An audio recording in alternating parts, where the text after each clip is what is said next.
At the easternmost edge of Long Island, where the land gives way to the vast indifferent expanse of the Atlantic, sits a scar on the landscape.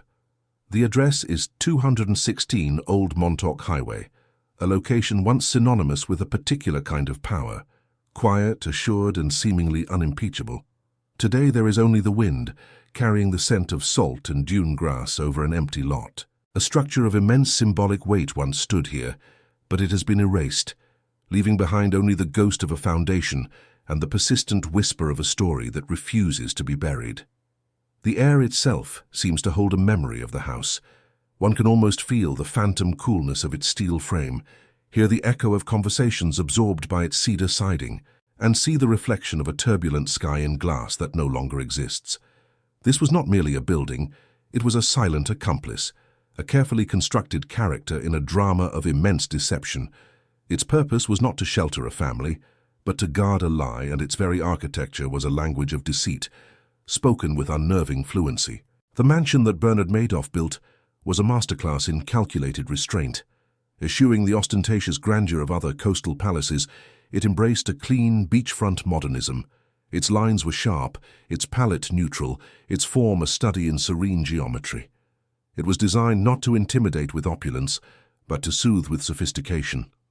It projected the image its owner so desperately needed, that of a man of impeccable taste, unshakable stability, and above all, transparency. To achieve this effect, Madoff had enlisted the celebrated designer Thierry Despont, an architect to titans of industry and old-world aristocrats. The choice was strategic. A Despont design was a seal of approval, a certification of belonging to a certain echelon of society, where wealth was assumed, not advertised. The house was therefore cloaked in an aura of inherited legitimacy, its modernity masking the profoundly modern nature of the crime that financed it. Its most defining feature was glass. Enormous floor-to-ceiling windows lined the ocean-facing side of the home, dissolving the boundary between the controlled interior and the wildness of the sea. These windows were the mansion's central thesis, a declaration of openness from a man whose entire existence depended on concealment. They offered an unobstructed view of the horizon, a promise of clarity and infinite possibility to all who looked through them. Through this glass, Madoff observed the Atlantic, the ultimate symbol of the market he claimed to have tamed. The ocean was a constant, shifting presence, at times calm and shimmering, at others a grey, violent tumult. The windows formed a fragile membrane between the placid, minimalist order of the life staged inside and the chaotic, unpredictable reality that raged just beyond the threshold. They were a monument to a false sense of control. The interior spaces were extensions of this curated calm. Walls of bone white and soft grey were adorned with contemporary art, chosen for its intellectual rather than emotional weight. Designer furniture, arranged with geometric precision, created an atmosphere of a private gallery, not a lived-in home. Every object, every surface, was calibrated to disarm suspicion and inspire confidence. It was a space that radiated success so complete, it felt inevitable, a serene environment where doubt could not survive. This property was far more than a weekend retreat. It was a crucial piece of operational hardware. It functioned as the final stage of seduction, a theater where the trust of investors was cemented. Here, surrounded by tranquility and understated luxury, potential clients and longtime victims alike were made to feel like privileged members of an exclusive family. The house was a strategic tool designed to neutralize skepticism and lower the psychological defenses of those he intended to defraud. It was the perfect physical manifestation of its owner. Like Bernie Madoff himself, the mansion presented a facade of calm, meticulous order. It was charismatic, inviting, and projected an almost paternal sense of security. Beneath this polished surface, however, it served a profoundly secretive and controlling purpose. The house was not a trophy of his success, it was an integral part of the costume he wore, a tangible piece of evidence that he was exactly who he pretended to be. The property's own history traced the timeline of the fraud it concealed. Acquired in 1982, its value and sophistication grew in direct parallel with the Ponzi scheme. Each renovation, each expensive piece of art, and every landscape improvement was funded by an ever deeper pool of stolen money. As the lie became more complex and the stakes grew higher, the house became more perfect, its surfaces more polished, its illusion of legitimacy more impenetrable. The silence that filled its empty halls in the off-season was not the silence of peace, but of complicity. The walls, the floors, the very air within the structure were silent witnesses to the methodical betrayal it enabled. It was a space built to host laughter, barbecues, and intimate conversations, all while serving as the idyllic backdrop for the largest financial fraud in history. The house did not hide a secret vault. The house itself was the vault.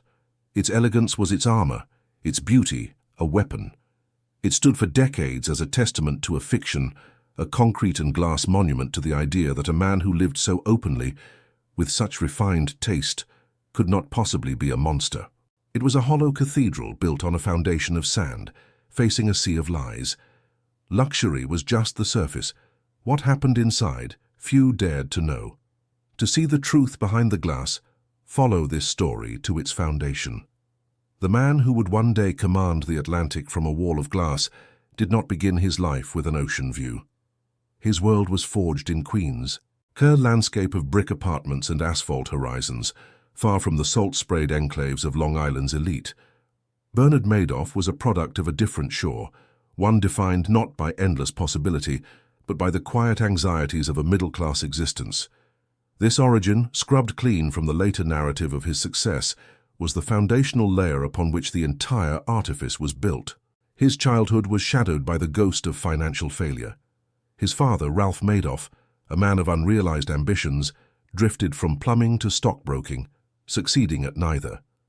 The family never knew true poverty, but they were intimately familiar with the shame of ventures that soured and promises that evaporated. This environment instilled in the young Bernard a profound and lasting terror of incompetence, a visceral aversion to the stain of being seen as anything less than a master of his own destiny. The primary inheritance from his father was not capital, but a blueprint for what to avoid. He observed firsthand how financial failure could erode a man's authority and standing, leaving behind a residue of humiliation. From this, a core psychological need was born, an obsessive drive to project an aura of absolute control and unwavering success. He would not just be successful, he would be infallible, a figure of such stability that no one would ever dare to question his worth. His first steps into the world of finance were presented as a classic tale of American grit. Using a few $100s earned from working as a lifeguard and installing sprinkler systems, he founded Bernie Madoff Investment Securities in 1960. The initial business was legitimate, a small firm trading in penny stocks, operating at the periphery of Wall Street's Gilded Center. It was a solid, respectable enterprise, but respectability alone was not the prize he sought.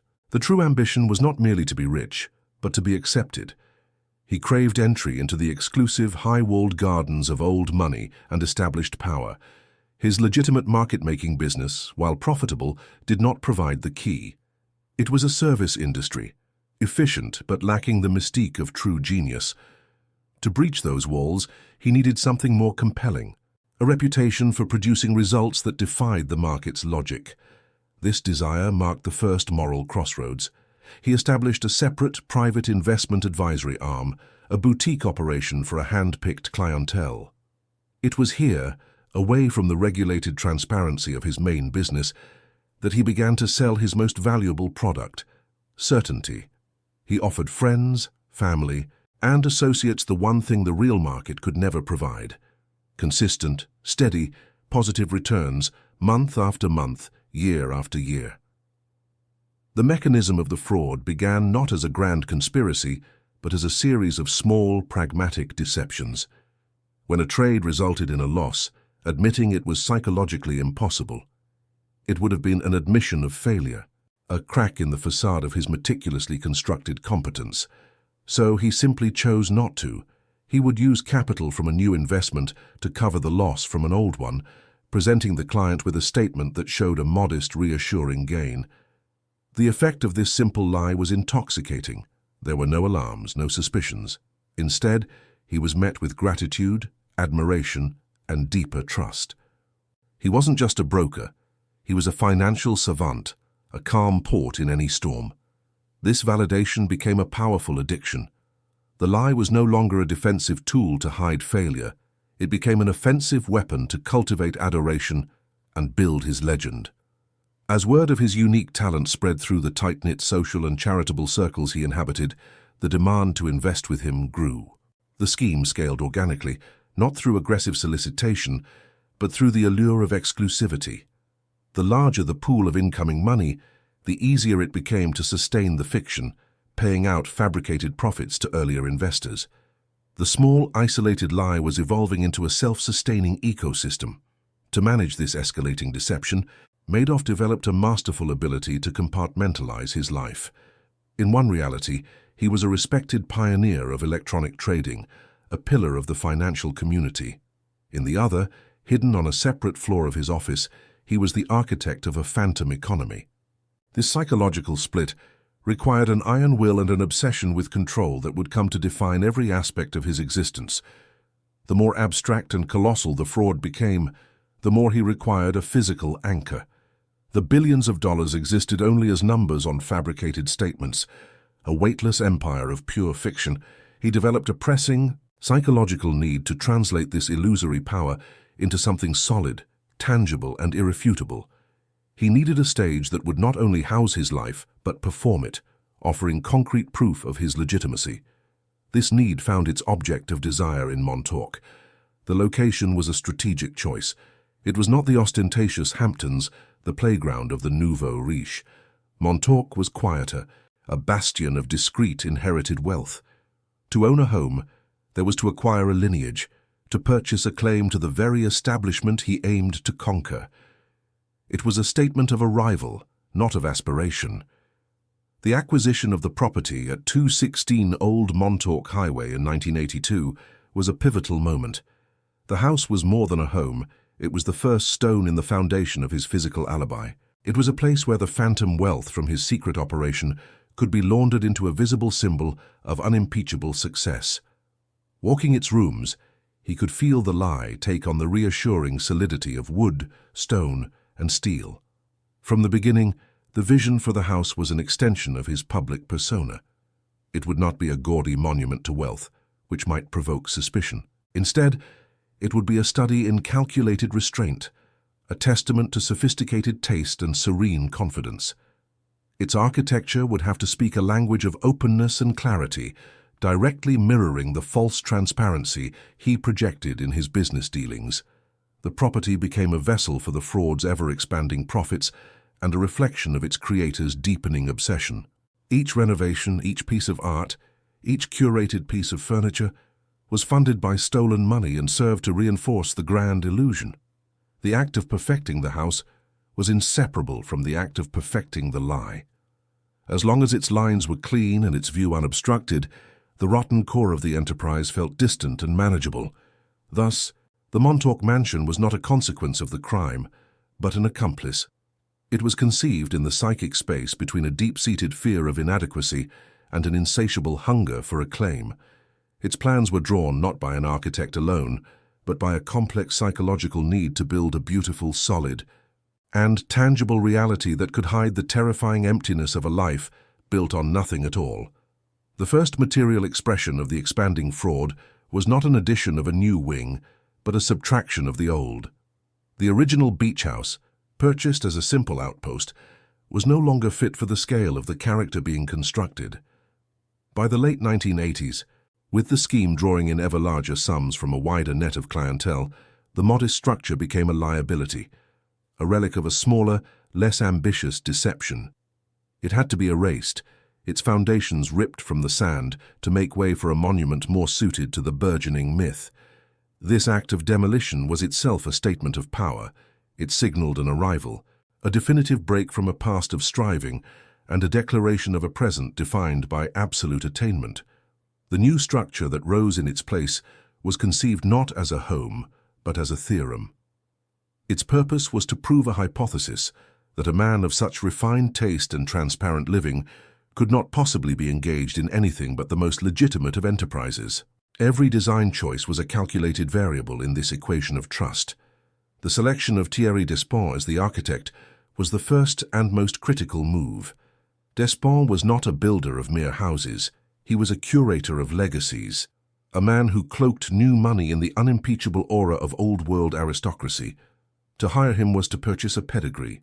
The very association imbued the project with a gravity and a cultural legitimacy that Madoff could not have achieved on his own. The house was therefore born with an inherited sense of propriety, its modernity given a classical stamp of approval. As the framework of steel and cedar rose against the Atlantic sky, it mirrored the increasingly complex architecture of the fraud itself. The 1990s were a period of explosive growth for the Ponzi scheme, a time when billions of dollars began to flow through the phantom accounts on the 17th floor. This influx of phantom capital demanded a tangible outlet, a place where its weight could be felt and its power displayed. The expanding mansion became the physical ledger of this stolen wealth. The most profound alteration was the installation of the great glass walls facing the ocean. This was the house's central defining gesture, an act of architectural bravado that directly contradicted the true nature of the business that funded it. While the investment advisory firm was a black box, a realm of total opacity, the house would be a vessel of light. It proclaimed a philosophy of openness, offering an unobstructed view as a form of collateral for the trust of its visitors. Inside, the spaces were being sculpted with the same calculated precision. The color palette was deliberately muted, whites, grays, and beiges, creating a neutral canvas against which the performance of a serene life could be staged. This was not the loud, gilded opulence of a common swindler. It was the quiet, confident luxury of a man who had nothing to prove, a man whose success was so profound it required no announcement. Each piece of furniture was selected not for comfort, but for its form, its line, its contribution to the overall aesthetic of dispassionate control. Sofas and chairs were arranged in stark, geometric configurations, transforming living areas into minimalist art installations. The environment was designed to be admired, not inhabited, a space that encouraged observation over intimacy and subtly enforced a sense of reverent distance. The walls began to fill with contemporary art, chosen with an investor's eye rather than a collector's heart. The pieces were abstract, intellectual, and emotionally cool. They functioned as signifiers of a sophisticated mind, reinforcing the image of Madoff as a man who moved in a world of complex ideas, not just crude numbers.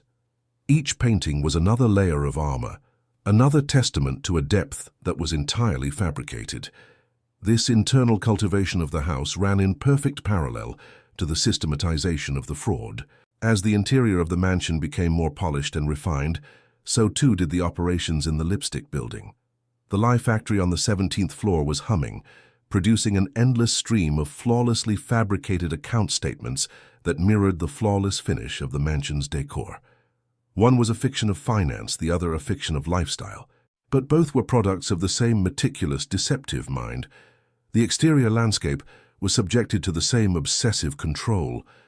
The wild dune grass was tamed, the sand sculpted into a pristine buffer between the manicured property and the untamable sea. A private wooden walkway was constructed, a perfect linear path down to the beach. It was a small but significant detail, an assertion of dominion over a natural environment, echoing his false claim of dominion over the chaotic forces of the market. The property was now more than a residence.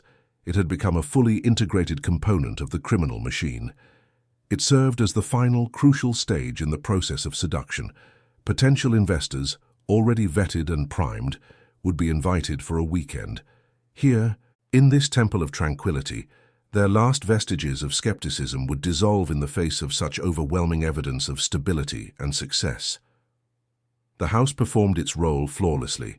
It hosted barbecues on its deck and quiet conversations in its living spaces, all while the life savings of the guests present were being consumed by the invisible mechanism of the fraud. The contrast was absolute and invisible.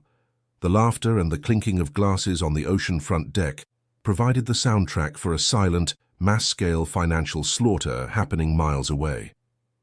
By the early 2000s, the mansion had reached its final form. It stood as a completed work, a masterpiece of architectural deceit. It no longer needed additions or renovations. its purpose was perfected. It was a self-assured, silent testament to a lie so vast it had generated its own gravitational field, pulling everyone and everything into its orbit. Its very stillness projected an image of permanence. Security at the mansion was not a matter of high walls or armed guards, which would have signaled fear and secrecy. Its security was its openness, its primary defense the psychological disarmament of all who entered. The greatest trick was to make everyone feel as if there were no walls at all, that they were on the inside of an exclusive, transparent world. The house became a material biography of its creator, its physical layers charting the moral decay. The original, honest foundation was buried deep beneath subsequent strata of deception. The clean modernist lines of the 1990s renovation represented the peak of his audacity, while the art and objects of the 2000s signified a fraud that had become bloated, self-satisfied, and dangerously confident. This physical perfection was a necessary psychological anchor for the man at the center of the storm. Surrounded by the tangible proof of his success, the cool stone under his feet, the seamless glass, the endless ocean view, the abstract, terrifying reality of his crime could be held at bay. The house reassured him that he was the genius everyone believed him to be. It was a hollow cathedral, consecrated to the god of false returns. Its rituals were weekend gatherings, its sacraments were cocktails on the deck, and its congregation was a rotating cast of victims who came to worship at the altar of a man who had mastered the universe. The house was the lie made manifest, a beautiful and serene mirage on the edge of a turbulent sea. The empire of trust was now fortified by steel, glass, and meticulously curated art. Its defenses seemed impregnable, its leader infallible. The Montauk property was no longer just a house on the beach.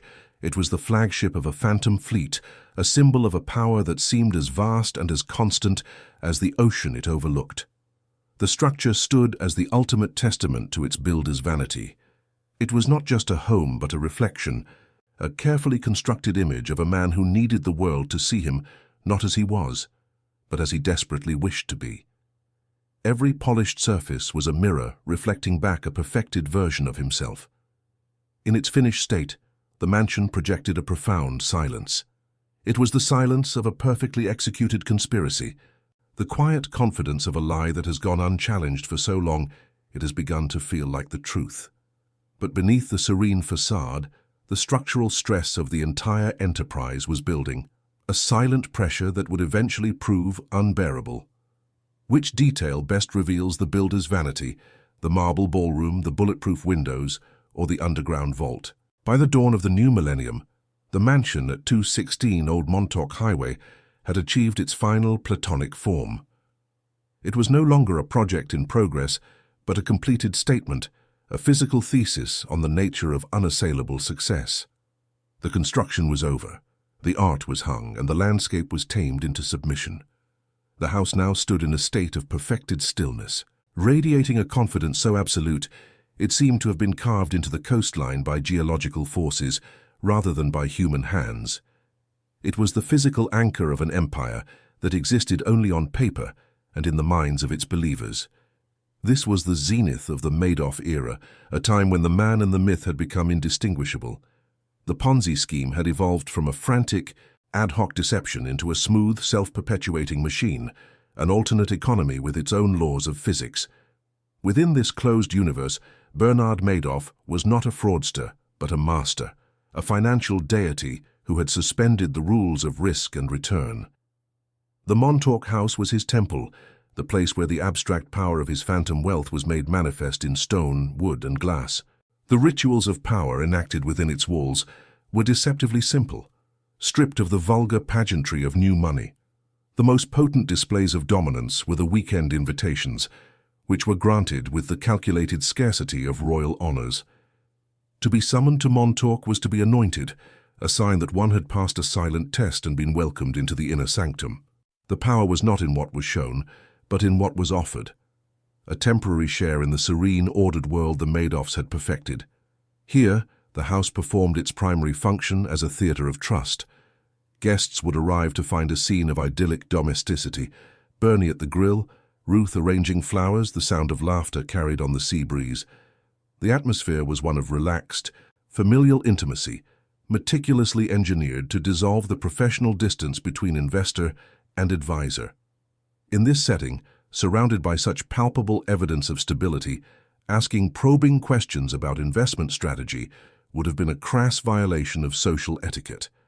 Every weekend was a masterclass in psychological manipulation, played out on a stage of understated luxury. Conversations on the deck, walks along the private beach path, and shared meals were all part of a carefully choreographed performance.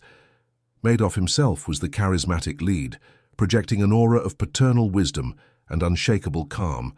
He spoke not of specific trades or market mechanics, but of broad principles and long-term security, soothing anxieties with the quiet authority of a man who possessed a deeper understanding of the world's hidden machinery. The mansion itself was the most persuasive actor in this drama.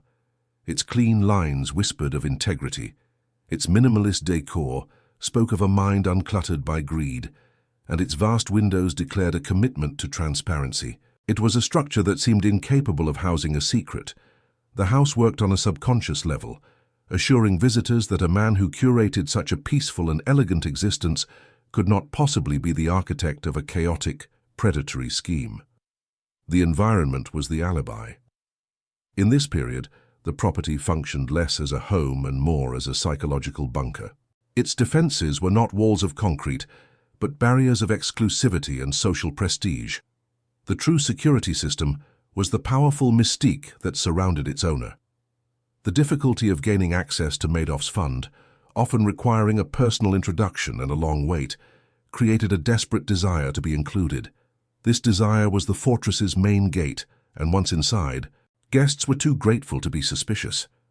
The illusion of openness, symbolized by the walls of glass, was the most sophisticated defense of all. The windows created a feeling of connection to the vast elemental power of the ocean, a sense of limitless possibility, yet they were a one-way portal. While guests looked out at the horizon, Madoff looked in at them, gauging their trust, assessing their loyalty, and silently affirming his control. The transparency was a carefully managed illusion, a stage light that illuminated only what he wanted his audience to see. Within this fortress, Madoff's personal routines were governed by an obsessive need for order. Every object had its designated place. His days followed a predictable rhythm, a calm and measured pace that belied the frantic activity required to keep the fraud alive. This imposition of absolute order on his immediate environment was a psychological necessity, a way to counteract the formless, ever-expanding chaos of the lie he was living. As long as his home was perfect, the fraud felt manageable. His command post was a specific chair in the living room, positioned for a panoramic view of the Atlantic.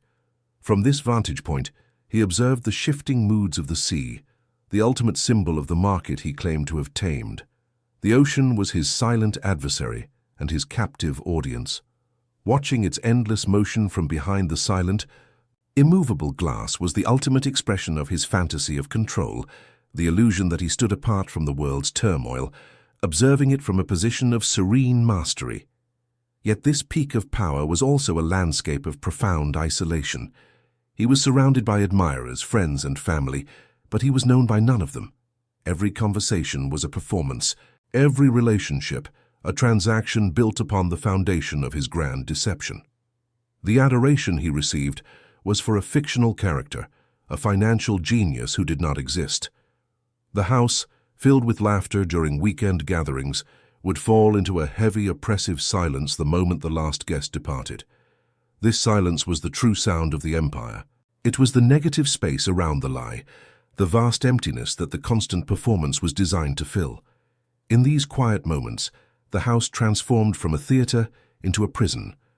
The same glass walls that framed a beautiful vista also served as the transparent bars of a cage, trapping him alone with a secret of unbearable weight. He was the sole inhabitant of his own fabricated reality, a king ruling over an empire of ghosts. The grotesque duality of his existence was absolute. A phone call made from the sun-drenched deck in Montauk, confirming a golf game or a dinner reservation, could be followed by another to his operatives on the 17th floor, authorizing the creation of millions of dollars in fictitious profits. The serene beach house was the clean, public-facing interface for the dirty, hidden machinery of the fraud.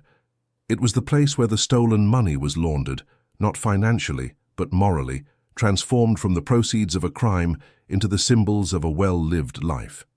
The art and objects within the house became more than mere possessions. They were relics of the cult he had built around himself. A bull sculpture was not just a decorative item, but a totem of a market he had conquered. A piece of abstract art was not just an aesthetic choice, but a signifier of an intellect that operated on a higher plane. These objects were silent accomplices, their presence lending a false substance to his fictional narrative, reinforcing the illusion for his victims and, perhaps, for himself. This was a world without shadows, meticulously illuminated to banish any hint of darkness or doubt. The lighting, both natural and artificial, was designed to create a feeling of perpetual clarity. Every surface was polished, every view unobstructed.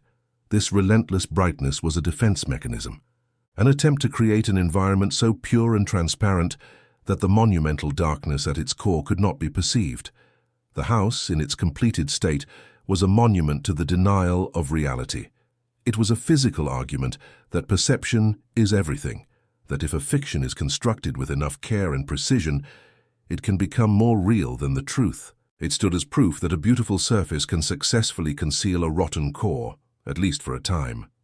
The mansion was the ultimate symbol of an era that had come to value the appearance of success over the substance of integrity. The very perfection of the place became its own form of grotesque excess. The flawless order, the curated calm, the geometric precision of the furniture. It was all too perfect, too serene. It was the unnatural quiet of a stage set, a space that lacked the messy, unpredictable marks of authentic life. The house was not a home, but a showroom, and the life lived within it was a product being sold. For years this psychological bunker held firm. The rituals of control were repeated. The performance of legitimacy was perfected, and the flow of new money continued unabated, feeding the beast and reinforcing the walls of the fortress. The owner believed himself invincible, protected by his reputation, his wealth, and the beautiful, silent accomplice he had built on the edge of the sea. The sense of permanence was the greatest illusion of all. The house felt eternal. Its foundation sunk deep into the Montauk sand, its form a timeless expression of modernist elegance.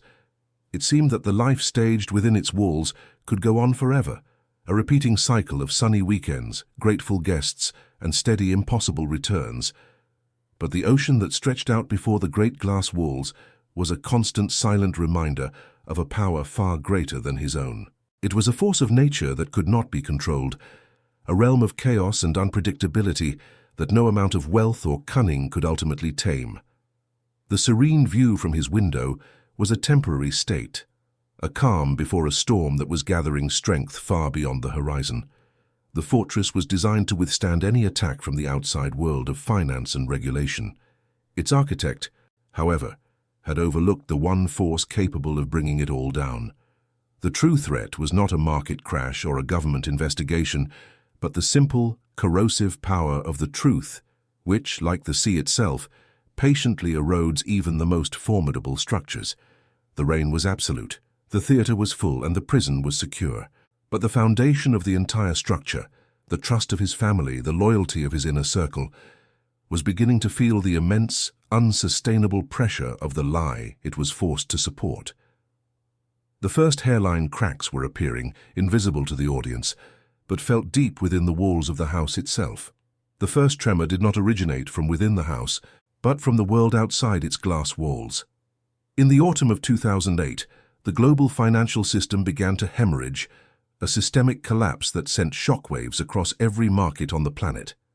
The very ocean of capital in which Madoff's phantom ship sailed was draining away, revealing the jagged hidden things that lay beneath.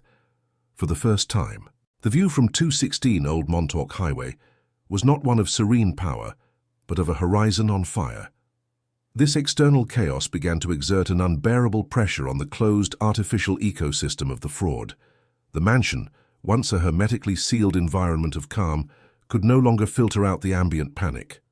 The salt spray on the windows seemed to carry a new kind of grit, the sound of the wind against the cedar siding, sounded less like a whisper and more like a warning.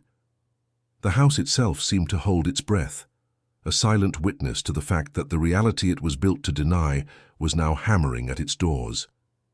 The immediate practical effect was a flood of redemption requests. Investors, seeing their other portfolios evaporate, turned to their one source of stability, their one infallible asset, their Madoff account. They needed cash, and they needed it now.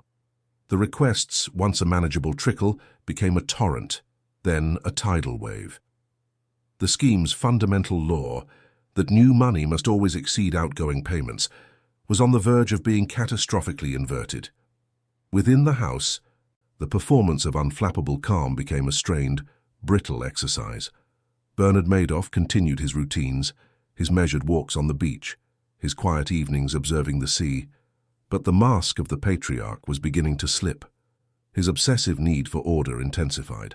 A misplaced book or a slightly crooked picture frame could trigger a flash of cold, controlled anger. He was losing control of the world, so he doubled his tyranny over the small physical kingdom within his walls.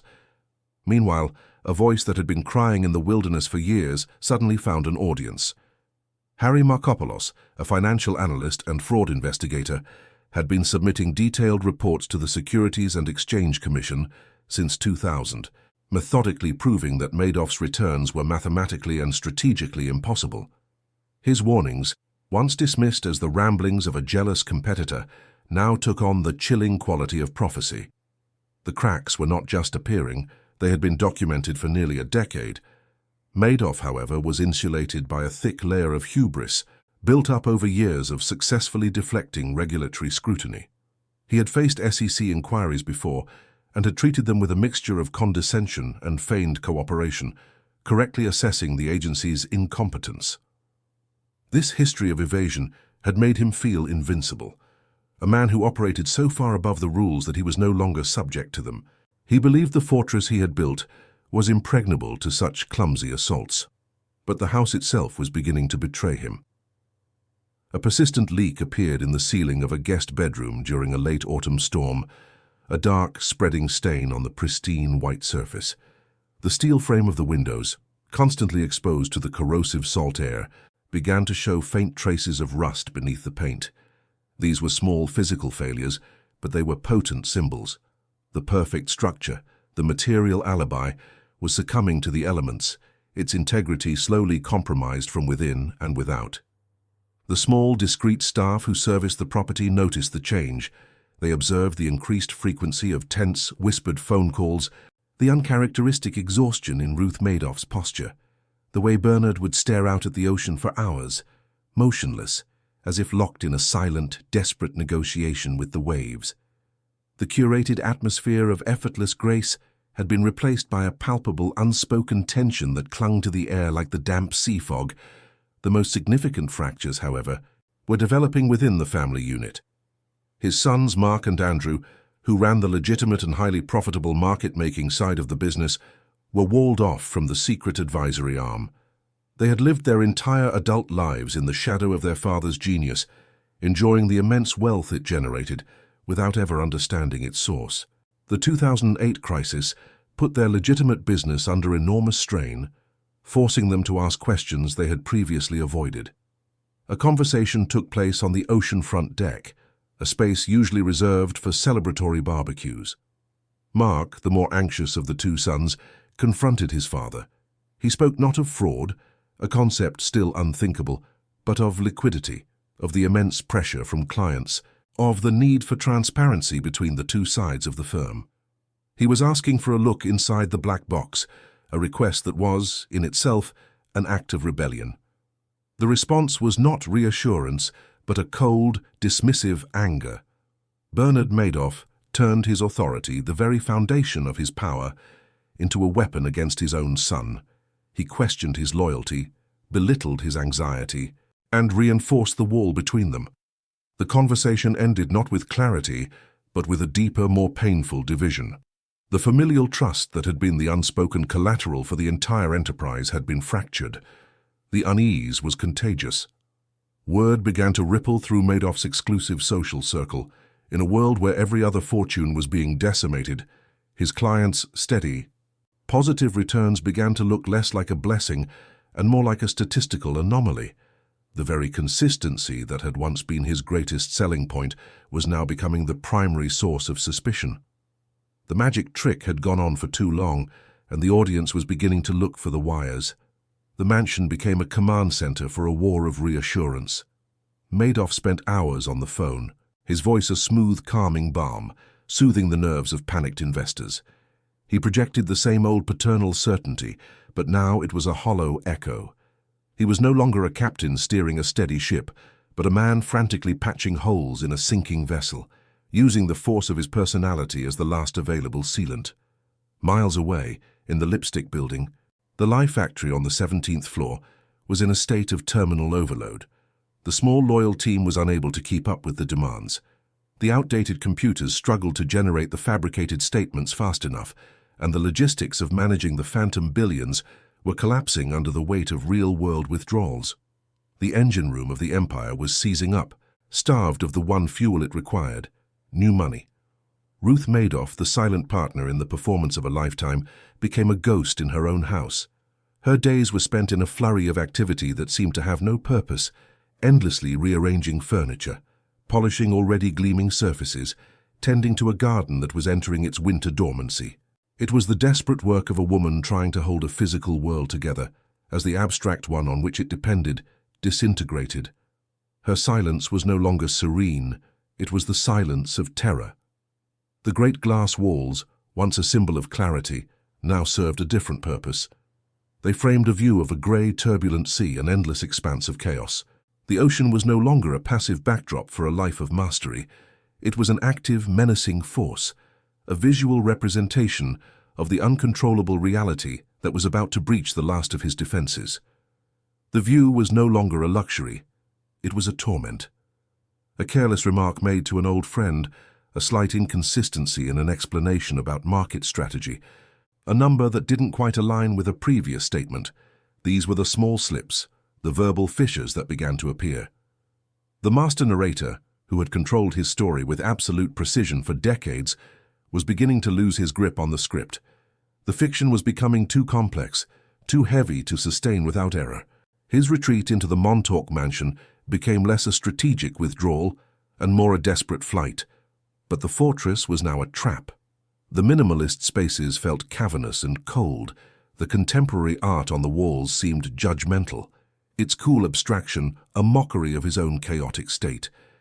The house that was built to reflect his greatness now only reflected his profound, crushing isolation. The final, fatal crack appeared between the brothers. Away from their father, Mark and Andrew began to compare notes. They spoke of the impossible returns, the evasive answers, the mounting pressure from their own clients who wanted their money. They added up the inconsistencies and arrived at a terrifying conclusion: the numbers did not work. The family's wealth was built on something that did not and could not exist. Their suspicions solidified into a decision. They were no longer sons seeking reassurance from a father. They were partners in a firm demanding an accounting from its principal. They resolved to confront him one last time, not with questions, but with an ultimatum.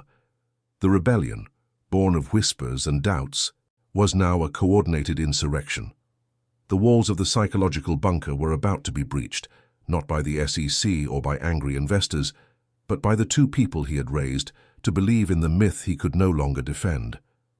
The mechanism of the fall was not the slow erosion of a coastline, but the brittle, instantaneous snap of a fault line. It did not happen in the serene, sunlit spaces of the Montauk mansion, but in the heart of the other fortress, the Manhattan penthouse under the dim, artificial light of a December evening. There, cornered not by investigators but by his own sons, Bernard Madoff let the performance of a lifetime collapse into a single devastating sentence. The investment business, he admitted, was one big lie. That confession was a seismic event, and its aftershocks traveled eastward at the speed of light. The call made by his sons to federal authorities was the tremor that would bring the glass house down. In that moment, the mansion at 216 Old Montauk Highway was transformed. It ceased to be a home, a fortress, or a theater. It became an asset, a piece of evidence, and the most prominent tombstone in a financial graveyard of his own making. The world learned of the collapse not through a market report, but through a news flash that felt like a physical impact. And as the story broke, all eyes turned to the coast. The mansion, once a symbol of impenetrable exclusivity, became the focal point of a global spectacle of ruin. Its isolation, once a strategic advantage, now made it a perfect stage, a remote island upon which the full drama of the downfall could be projected. The invasion did not come with the fury of a storm, but with the cold, methodical precision of the state. A convoy of black government sedans crunched over the gravel driveway, their arrival a stark violation of the curated tranquility. U.S. Marshals, men and women with impassive faces and clear directives, stepped out into the salt-laced air. They were not there to make an arrest, but to execute a seizure. They came to claim the house itself, to inventory its contents, and to begin the long, arduous process of turning a symbol of theft back into currency for its victims. Above, the sky was no longer empty. It was filled with the rhythmic thud of helicopter blades, the mechanical heartbeat of a media apparatus hungry for images of the fall. News helicopters circled the property like birds of prey, their long-lensed cameras peering through the great glass walls, violating the very transparency that had once been Madoff's most sophisticated weapon. The house, designed to be looked out of, was now being looked into by the entire world. Inside, the silent, orderly world of the mansion was systematically turned inside out. This was not a search for a hidden secret, but a forensic accounting of a life built on lies. Agents moved through the minimalist spaces with a purposeful lack of reverence. The house was no longer a home, it was a catalogue of assets. Every drawer was opened, every cabinet emptied, its contents laid bare under the cold scrutiny of the law. The process was an architectural autopsy. They were not looking for hidden compartments in the traditional sense. The entire structure was a hidden compartment, concealing the scale of the fraud in plain sight. Yet every wall was sounded, every floorboard examined, every inch of the property scanned for undeclared value. The search was an act of deconstruction, peeling back the layers of a meticulously crafted illusion to reveal the raw, taxable truth beneath. The symbols of power were the first to be deconsecrated. The contemporary art, once chosen to project an image of intellectual depth, was carefully unhooked from the walls. Each piece was photographed, tagged with an evidence marker, and wrapped in protective plastic. Where the art once hung, ghostly white rectangles remained, stark voids on the gallery-like walls, marking the exact dimensions of the stolen money that had purchased them. The famous bull sculptures, totems of a conquered market, were treated with the same dispassionate efficiency. No longer symbols of financial virility, they were now just heavy, metallic objects with an auction value. They were logged, measured, and prepared for removal, their symbolic power nullified by the simple bureaucratic act of being entered onto an inventory sheet. The personal effects were subjected to the same process, transforming the intimate into the evidentiary. Closets filled with bespoke suits and sweaters embroidered with his initials were emptied onto tables. These were not just clothes, but the costumes for the character he had played.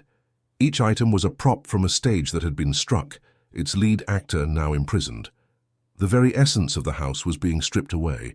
Its value was no longer in its aesthetic, its view, or the prestige it conferred. Its value was being calculated in dollars and cents, a liquidation sale of a man's soul. The process was relentless, a slow, grinding reversal of the decades he had spent accumulating and perfecting his surroundings. The great glass walls now served only to illuminate the violation. Sunlight streamed in, lighting up the dust motes kicked up by the agents, revealing the fingerprints on surfaces that were once kept immaculate. The ocean view, once a backdrop for seduction and reassurance, was now the silent witness to the complete and public dismantling of a life. The house was exposed, its privacy extinguished forever. As the marshals worked, the house began to feel less like a structure and more like a hollowed-out shell. The removal of the furniture left strange, empty volumes of space. The silence was no longer serene. It was the dead, flat silence of a place whose purpose has been erased. The echoes of laughter and clinking glasses were gone, replaced by the clipped professional voices of the agents and the rustle of plastic sheeting. The raid was not an act of violence, but of methodical erasure. The marshals were not destroying the house, they were undoing it, systematically taking apart the myth that had been built within its walls. They were unwriting the story Madoff had spent his life composing, one catalogued object at a time. This was the true ruin, not a physical collapse of steel and cedar, but the implosion of meaning. The mansion was still standing, its lines still clean against the Atlantic sky, but it was a ghost of itself. Its power, which had been rooted in perception, trust and exclusivity, had evaporated, leaving behind only an empty, beautiful vessel. The structure had been breached by a force more powerful than any market crash, the simple, mundane and absolute authority of the law. The fortress built to withstand the chaos of the financial world fell not to a tidal wave, but to a search warrant. It was a quiet, bureaucratic end to a loud and devastating crime. The house had been a silent accomplice for decades, its beauty a powerful form of armor. Now in its final act it was forced to testify against its master. Every object within its walls became a piece of the prosecution's case, a tangible measure of the depth of the betrayal it had so elegantly concealed. The sun set over the Atlantic, casting long shadows through the empty rooms. The government vehicles remained, a stoic, dark presence on the driveway. The helicopters were gone, but the sense of being watched remained.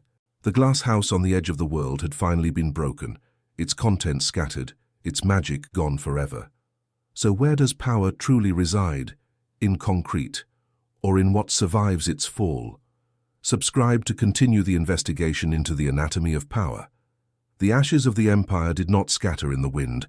They were catalogued, appraised, and sold. After the government agents departed, the house at 216 Old Montauk Highway stood in a state of profound violation, an empty stage stripped of its props. It was no longer a home but a seized asset, its value calculated not by its architectural grace or its ocean view, but by its potential to return a few cents on the dollar to those who had lost everything. The U.S. Marshals Service, an agency of cold, practical purpose, listed the property for auction, reducing a monument of psychological warfare to a line item in a liquidation proceeding. The sale itself was the final humiliation. The mansion, once the exclusive sanctuary of a financial demigod, was sold for $9. $41 million, a price that felt both enormous and insultingly small when measured against the billions it was built to conceal. The proceeds were funneled into a victim compensation fund, a final ironic transaction where the accomplice was forced to pay restitution for its master's crimes. The house, which had served for so long as a tool of seduction, was now a source of meager, posthumous justice. The new owner, a real estate developer, made a decision that was both pragmatic and deeply symbolic. He would not live within the tainted walls or attempt to cleanse the space through renovation. The structure was too saturated with the stain of its history, its very geometry a monument to betrayal. The only solution was a complete and total erasure. The house was condemned not by structural failure, but by a moral one. It had to be torn from the earth. The demolition was a slow, mechanical execution. Heavy machinery, indifferent to the elegance of Thierry Despons' design, tore into the cedar siding and steel frame. The most cathartic moment was the shattering of the great glass walls, the central symbol of false transparency. The fragile membrane between the lie and the world was pulverized into a million glittering shards. The sound of breaking glass echoed across the dunes, a final percussive end to the long silence of complicity. Where the mansion once stood, there is now only absence. The foundation was ripped from the ground, the hole filled in, and the land reseeded with dune grass, as if in a desperate attempt to heal the scar.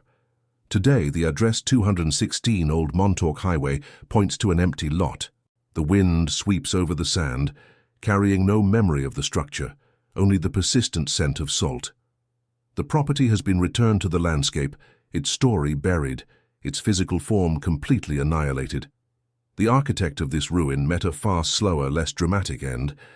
Bernie Madoff was sentenced to 150 years in federal prison, the remainder of his life to be lived under the absolute control he once craved.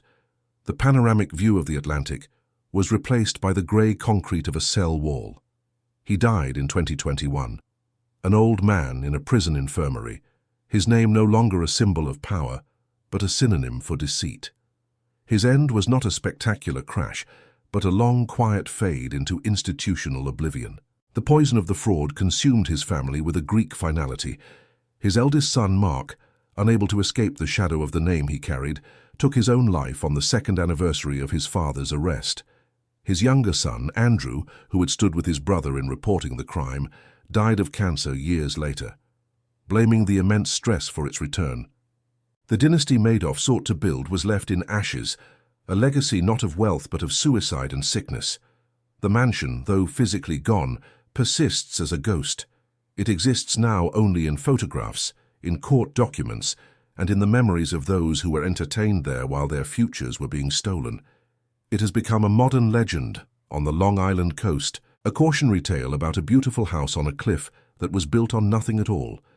Its absence has become its most powerful feature, a void that speaks more loudly than the structure ever did.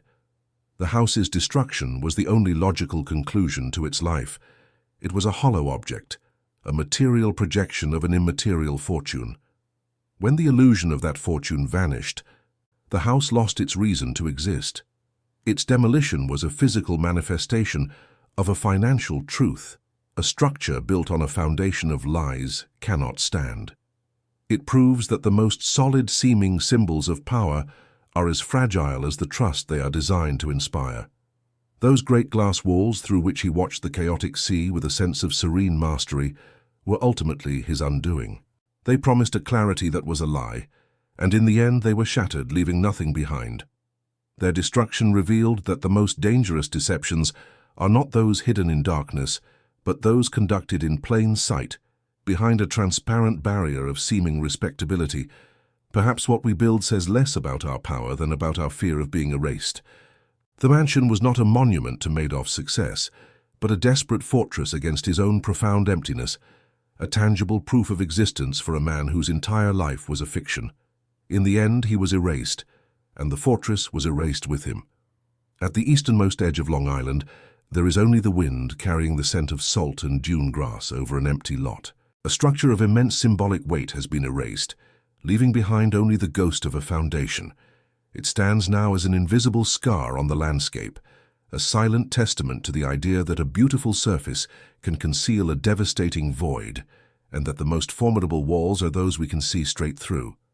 If stories like this make you see power from a different angle, subscribe to follow other downfalls as astonishing as this one.